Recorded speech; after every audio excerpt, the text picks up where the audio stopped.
English learners. Welcome back to Speak English with Erica and Marco, your comfortable, friendly space for growing your English confidence. I'm Erica. And I'm Marco. Hi, Erica. How are you feeling today? Honestly, I'm feeling pretty excited because today's topic is something I really wish someone had explained to me years ago. Oh, really? What is it? Okay, so English has something like 12 tenses? Maybe more. Exactly. But here's the funny thing.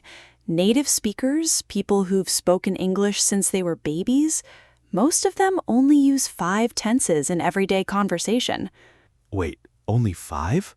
Only 5. And today, we're going to show you exactly which 5 they are and how to use them naturally. I seriously need this. Every time I open a grammar book and see future perfect continuous, I just close it again.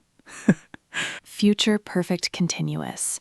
You know, I once had a student who studied that tense for 2 whole weeks. Then she went to a coffee shop in New York, and the barista asked, "What do you want?" She completely froze. No way. Yes, she was so busy learning complicated tenses that she forgot the simple ones. She didn't know how to say, "I'd like a coffee, please." That's painful and so relatable. So today, no pain. Just the 5 tenses that will actually help you in real conversations, job interviews, travel, friendships, everything. I love it. Let's start. What's the first one? Number 1, and this is the most important, simple present. Things you do regularly. Facts, habits, routines. For example, I drink coffee every morning. Or she works at a hospital. Or water boils at 100 degrees. Simple, clean, powerful. So that's the tense I use when I talk about my life. Yes, think about it. When someone asks, "What do you do?" or "Where do you live?" you answer in simple present. It's the tense of your identity. Oh, wow. I never thought of it that way. The tense of your identity. That's cool. And here's a common mistake.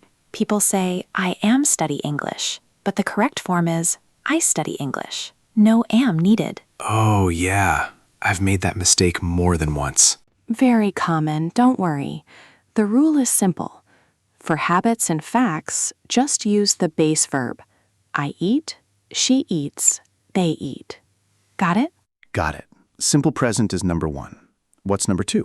Number 2, present continuous. This is what's happening right now, or around this time in your life. For example, I am learning English right now. Perfect example. Or she is sleeping. Or they are building a new school near my house. Action in progress. So what's the difference? When do I use simple present, and when do I use present continuous? Great question. Imagine your friend calls you and asks, "What do you do?" versus "What are you doing?" Oh, what do you do means my job, simple present. What are you doing means right now, the second, present continuous. Exactly. I teach English. That's my job. I am teaching a class right now, happening at this moment. That's such a clear explanation. I finally get it. And here's an interesting part. Present continuous also works for future plans. I am meeting my friend tomorrow. Wait, that's future, but you're using am meeting. Yes. When the plan is already arranged, already decided, native speakers use present continuous. I'm flying to Tokyo next week. We're having dinner tonight. Wow, 1/10 doing 2 jobs. Very efficient. Exactly. Okay, so we have simple present and present continuous. What's number 3? Number 3, simple past. And this one, Marco, is the storyteller's best friend. The storyteller's best friend. I like that. Anytime you're telling something that already happened, yesterday, last week, when you were a child, simple past is your tense. I went to the market yesterday. She called me last night. We had a great time at the party. Done. Finished in the past. But irregular verbs make me crazy. Go becomes went. Come becomes came. Why can't it just be goed? I feel your pain. I used to tell my students that irregular verbs are like old family members. They have their own rules, and you just have to learn their names. That's a funny way to think about it. But honestly, if I learn just the most common ones, go, come, eat, see, buy, make, take, can I tell most of my stories? About 90% of them, yes. That's reassuring. So I don't need to memorize all irregular verbs at once. Not at all. Start with the most common, add more slowly. Language learning is a journey, not a race. Okay, tense number 3, simple past. What's number 4? Erica, number 4. And this one changes everything for sounding more natural. Present perfect. Ooh, tricky one. Have plus something. Yes, have or has plus the past participle. I have visited Paris. She has eaten sushi before. We have watched that movie. So it means it happened before, but I don't say exactly when. That's the key. When the exact time doesn't matter, or when the experience is connected to now, you use present perfect. It's like a bridge between the past and the present. A bridge? That's a great way to see it. Think about this. If someone asks, have you ever tried Korean food? They don't care if it was last Tuesday or 5 years ago. They just want to know your experience. So I say, yes, I have tried it, not, yes, I tried it last year. Exactly. Unless you want to say when, then you switch to simple past. I tried it last year when I visited Seoul. Oh, so present perfect for the experience, simple past for the detailed time. You just explained it perfectly. I'm so proud right now. I'm proud of myself too. And present perfect is also good for recent news, right? The president has announced a new policy. Scientists have discovered something amazing. Yes, it happened recently, and it's still relevant. That's why news articles always sound like that. The company has released a new product. I always wondered why they write it that way. Now I know. Present perfect makes it feel fresh and connected to today. Exactly. Okay, number 5, last one. Number 5, simple future with will. This is your go-to for predictions, decisions made in the moment, and promises. I will call you later. It will rain tomorrow. Don't worry, I will help you. Clean, simple, direct. So this is different from present continuous for the future, right? I'm meeting my friend tomorrow. That was planned. But I will is more spontaneous. Yes, you're getting it. I'm meeting my friend tomorrow, planned in advance. I will meet you there, decided right now in this moment. Can you give me a quick example of both so I can really feel the difference? Sure. Imagine your phone rings and your friend says, "Can you help me move boxes this weekend?" You think for 1 second and say, "Sure, I will help you." That's a spontaneous decision. Use will. And if I already knew about it before the call, I'd say, yes, I'm helping you this weekend, because it was already arranged. Exactly. This is where things change for many learners. I used will for everything before. Me too. But using will for everything isn't a disaster. People will still understand you. But once you know both, you sound so much more natural. Okay, let's do a quick review. Can you run through all 5 super fast? Absolutely. Number 1, simple present. I drink coffee every day. Number 2, present continuous. I am drinking coffee right now. Number 3, simple past. I drank coffee this morning. Number 4, present perfect. I have never drunk black coffee before. Number 5, simple future. I will drink coffee after this podcast. I love that you used coffee for all 5. I was thirsty. What can I say? Okay, listeners, imagine this. You're at a party and someone asks, "Oh, you speak English? Tell me about it." And now with these 5 tenses, you can say, "Yes, I study English every day. Right now, I am working on my grammar. I started 2 years ago. I have made a lot of progress, and one day I will speak English like a native." Amazing. 5 tenses, 1 powerful answer. That's the goal. Not to impress people with complicated grammar, just to communicate clearly and confidently. You know what the biggest takeaway is? You don't need all the tenses to speak well. You just need to master the right ones. And these 5 cover about 95% of real conversations. Work, travel, friendships, stories, plans, all of it. Honestly, I feel a little embarrassed that I spent so much time worrying about tenses I never even use. Don't be embarrassed. That's the trap of traditional grammar books. They want to be complete. But speaking wants to be useful. Complete versus useful. I'm writing that down. Good. Okay, let's do our vocabulary moment. 5 phrases we use today that are super useful in real life. Ready. Number 1, go-to. I said simple future with will is your go-to. That means your first choice, the thing you always rely on. Like, pizza is my go-to food when I'm tired. Easy, comfortable choice. Number 2, in progress. Present continuous means action in progress, something happening and not finished yet. The construction is in progress. Great example. Number 3, a bridge between. Present perfect is a bridge between the past and the present.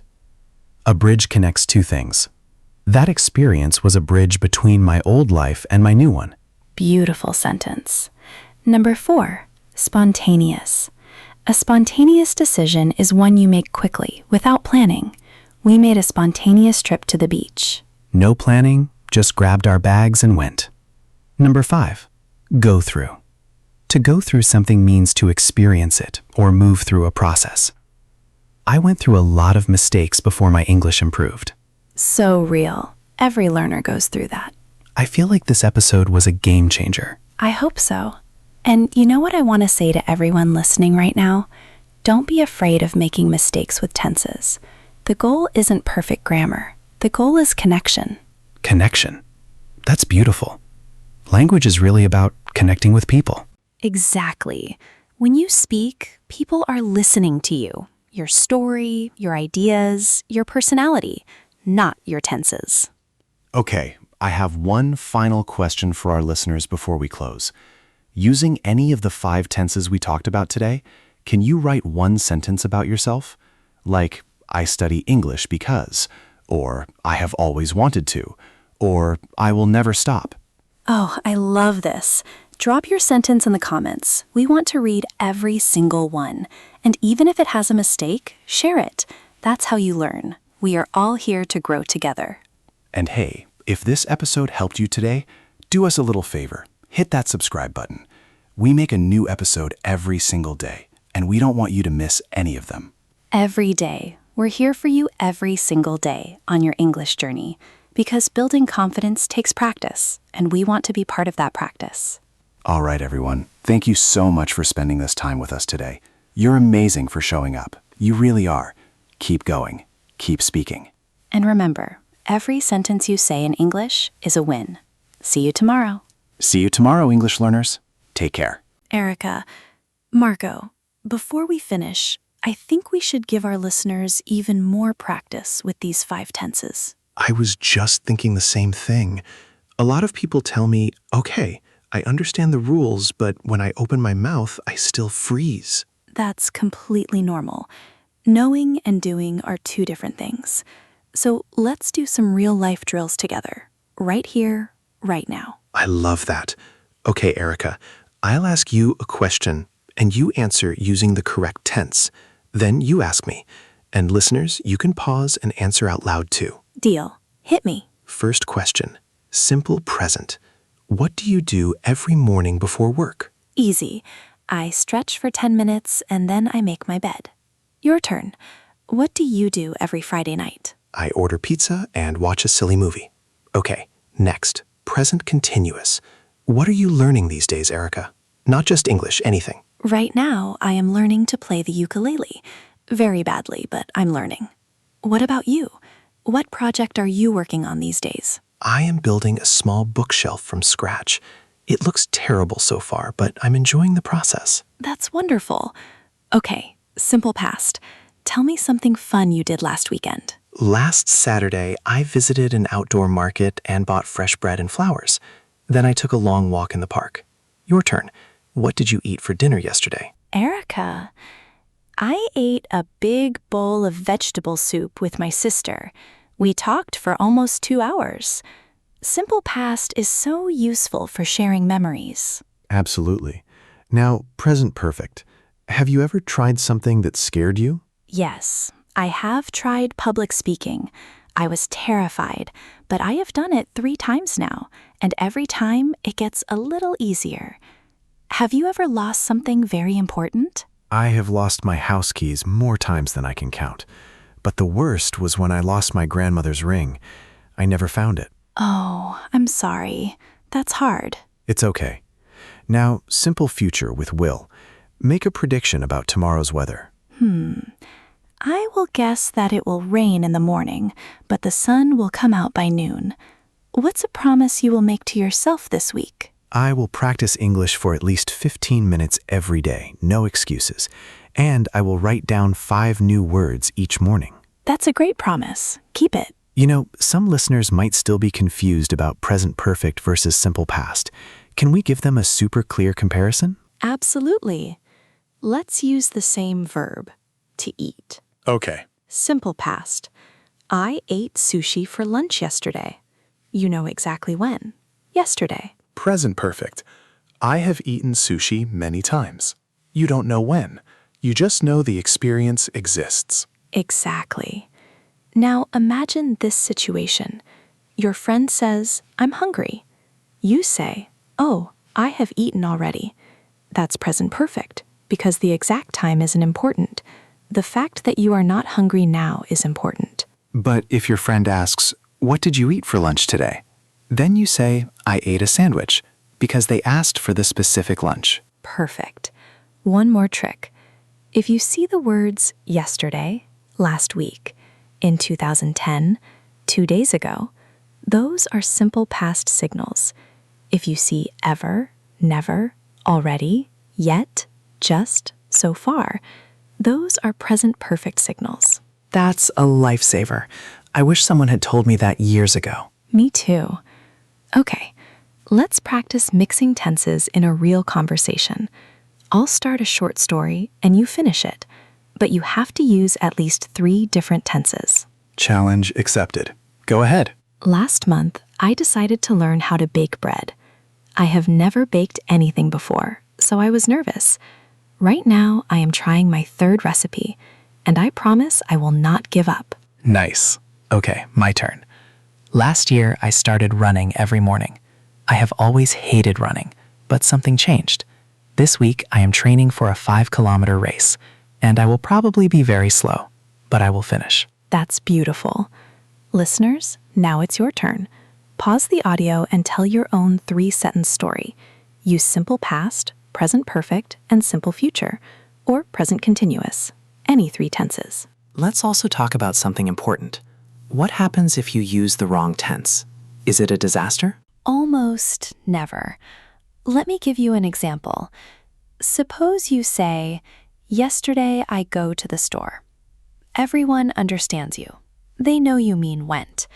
But if you say, I have gone to the store yesterday, that sounds a little strange, but people still get it. So mistakes don't break communication? Very rarely. The only time a tense mistake causes real confusion is when you mix up past and future. Like if you say, I will go to the store yesterday, that would be confusing, but almost no one makes that mistake. Right. So the message is, don't be afraid. Exactly. Fear is the enemy of fluency. Your brain cannot learn when it's scared, so be kind to yourself. Make mistakes cheerfully. I love that. Make mistakes cheerfully. I'm going to write that on my mirror. Do it. And here's another secret. Native speakers make mistakes too. We say things like, if I was you, instead of if I were you. We mix up tenses in long sentences. We're not perfect either. Really? I never thought about that. Oh yes, the goal is not to sound like a grammar textbook. The goal is to sound like a human being. And human beings are messy. Okay, let's give our listeners a fun homework assignment. Erica, can you suggest something that takes less than 5 minutes? Yes. Every night before you sleep, ask yourself 3 questions out loud, in English. Question 1, simple past, what did I do today? Question 2, present perfect, what have I learned today? Question 3, simple future, what will I do differently tomorrow? That's brilliant. 3 questions, 3 tenses, 3 minutes. And over time, your brain will build a habit. Exactly. And if you want to add a 4th question, present continuous, ask yourself, What am I working on right now in my life? I'm going to do that tonight. And listeners, if you try this for just 1 week, come back and tell us in the comments. We want to celebrate with you. Yes, even one sentence is a win. Even one word is a win. Progress, not perfection. You know, I have a question for you, Erica. Out of these 5 tenses, which one helped you the most when you were learning English? Without a doubt, simple past. Because I love telling stories. And once I learned simple past well, I could share my life with people. I could make them laugh or cry or think. That's when English stopped being a subject and started being a tool for connection. For me, it was present perfect. I used to avoid it because it seemed difficult, but then I realized that native speakers use it all the time to share experiences. Have you ever been to? I have always wanted to. Those phrases opened so many doors. That's so true. So listeners, maybe you feel weak in one tense right now. That's okay. Pick one tense this week, just one. Use it on purpose 10 times a day. By Friday, it will feel much more natural. And next week, pick another tense. In 5 weeks, you'll have all 5. Slow and steady wins the race. All right, let's do one final quickfire round. I'll say a time expression, and you say which tense you would use. Ready? Ready. Every day. Simple present. Right now. Present continuous. Last night. Simple past. Never in my life. Present perfect. Tomorrow morning. Simple future or present continuous if it's a fixed plan. So far this week. Present perfect. At this moment. Present continuous. When I was a child. Simple past. I promise. Simple future with will. You nailed all of them. That was fun. Listeners, try that game with a friend or just with yourself in the mirror. I think we've given a lot of value today. Before we say goodbye, let's repeat the 5 tenses one last time, but this time with a different example. Great idea. Let's use the verb to write. Simple present. I write emails every day. Present continuous. I am writing a letter to my grandmother right now. Simple past. I wrote a poem last week. Present perfect. I have written 3 chapters of my book. Simple future. I will write you a recommendation letter. Beautiful. And here's a bonus tip. Don't try to learn all the irregular verbs at once. Learn them in groups. For example, write, wrote, written. Ride, rode, ridden. Drive, drove, driven. Same pattern. Much easier. That's a pro tip right there. Listeners, take a screenshot if you need to. Okay, final words from me. You are capable of learning these 5 tenses. You already use them in your own language every single day. English is not harder. It's just different. And different is learnable.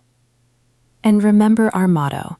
Every sentence you say in English is a win, even a wrong sentence, because a wrong sentence means you tried, and trying is how you grow. Thank you for spending this time with us. We are truly grateful for each one of you. Keep going, keep speaking, keep believing in yourself. See you tomorrow, right here, for another episode of Speak English with Erica and Marco. Take care of yourself, drink water, be kind to your brain. Bye for now. Bye, everyone.